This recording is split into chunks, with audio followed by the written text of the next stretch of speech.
Riker Woods Elementary was built in 1939 as part of the Federal Emergency Relief Administration program by the Roosevelt administration. It is geographically located in West Austin on Shoal Creek, minutes away from downtown Austin and the Mopac Expressway. Riker Woods serves students in its immediate surroundings as well as students all over the city.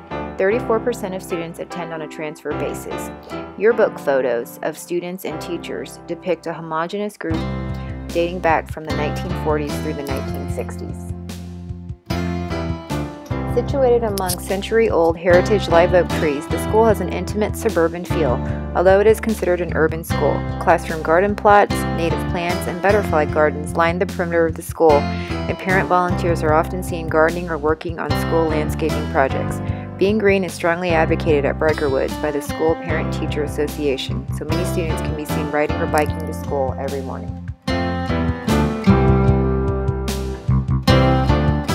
The Riker Woods neighborhood is considered part of the Old West Austin Historic District and recognized by the National Register of Historic Places. It houses a mix of young and old families and is a predominantly single-family neighborhood. The area is populated with more young and growing families as the neighborhood's growth and changing demographics are evident. Families can walk to convenient retail, recreational, and medical facilities. A local grocery store, popular Austin restaurant, and several hospitals are all within walking distance. Its proximity to the University of Texas Capitol Complex and downtown Austin are also enjoyed by families. In recent years, residents have complained of violations of building regulations by developers who are coming into the neighborhood to demolish these older homes to make way for larger, more contemporary buildings without city permits. The school and the community it resides in is abound with copious amounts of human intellectual capital. The teachers and school staff show deep commitment to the needs of students while working in close partnerships with surrounding community members. Patricia Andrews, a Riker Woods third grade teacher who has taught at the school for 15 years and also grew up in the neighborhood and attended 1st through 5th grades here, replied, "One of our biggest assets is our involved and caring teachers who always want the best for our students. Teachers attend trainings and share ideas. We support one another. We also include parents in conversations about their child's education." Many of the ways that our parents and community and businesses help us at Riker Woods is funding for landscaping and for facilities upgrades. I would really want to move forward in looking at ways that we can support all of our students academically. Community organizations and nearby institutions are actively involved in helping enhance student learning. The school's success and strength lies in the organizations dedicated and committed to working with it. At the school level, we have an extremely influential Parent-Teacher Association.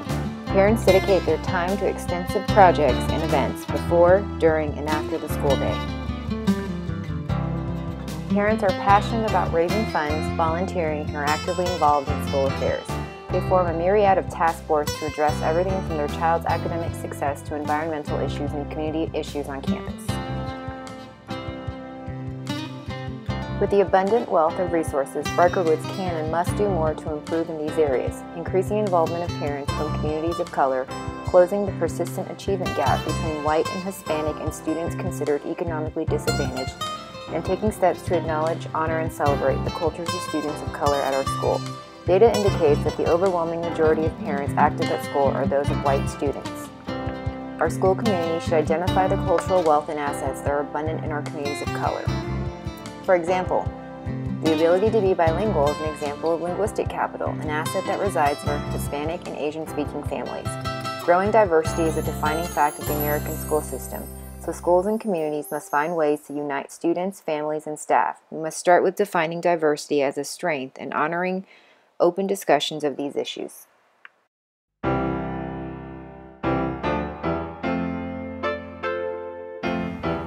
And I think the challenge of that in moving forward and making sure that all children are successful is to look at the mindset of the community and make it a collective instead of an individual look at where students are. We're looking at all children, all areas, all the time.